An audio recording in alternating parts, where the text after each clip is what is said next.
According to Ipsos polling conducted exclusively for Global News, 4 in 10 Canadians say they are in support of the union, with close to 3 in 10 on the side of the government. The remainder say they don't know enough to weigh in. In terms of union demands, more than half of Canadians find the right to work from home reasonable, but a similar number say we cannot afford to give public servants a raise of 4.5% a year.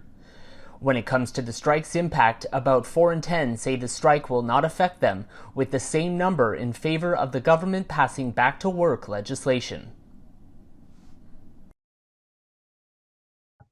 I think a lot of Canadians aren't paying a ton of attention to the strike at this point. We know that most don't think that the strike is going to impact them, and so they're dialed out. I mean, they're curious because ultimately they know that their own taxpayer money is at stake here.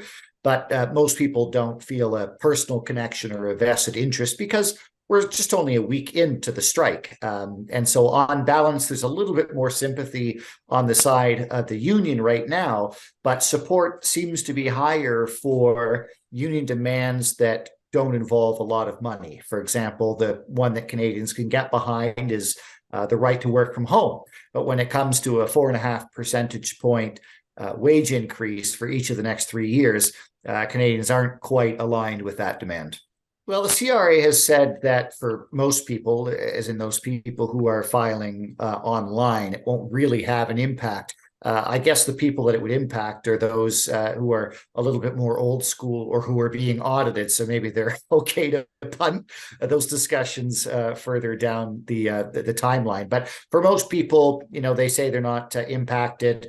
As more and more, if the strike goes on for a period of time and more people are impacted because of passports or other reasons, we may see more sort of hostile views towards the labor negotiation. But in fact, the data shows that a majority of Canadians sort of believe that this is necessary in order to get a decent deal for workers, and it's just sort of part of the regular process of negotiation. They may not feel that way if it drags on for weeks or months, but for now, they're seeing it as a sort of a healthy part of the negotiation process, not too inconveniencing for the time being.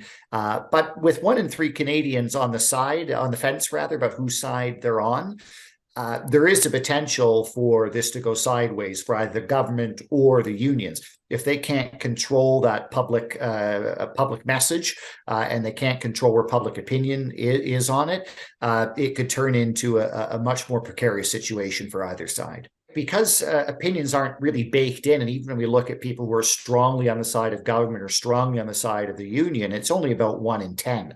So it all depends on how long this negotiation goes and what the messages that we're hearing from either side. Right now, there's the belief that some of the demands coming from the union are reasonable, some of them less reasonable.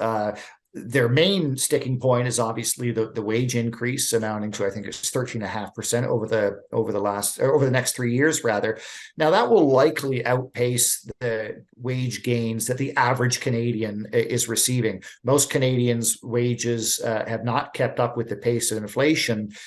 They're probably wondering, well, why do these particular employees get to have an outsized wage increase when that's not my experience, particularly if the taxpayers are funding it. I think there's also an appreciation that what this contract looks like has an impact on other labor disputes and negotiations going forward. So Canadians have, I think, quite a bit invested in this outcome, whether they know it or not. But as more people become aware of the not just the strike, but the negotiations, the details, the sticking points, they'll develop, I think, stronger opinions about who's in the right and who's in the wrong.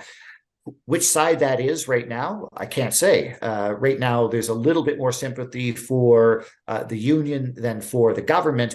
But I think part of that is because the government under Trudeau is in a precarious situation overall.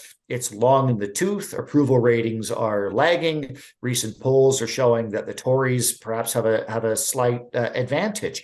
So inertia is not on the side of government.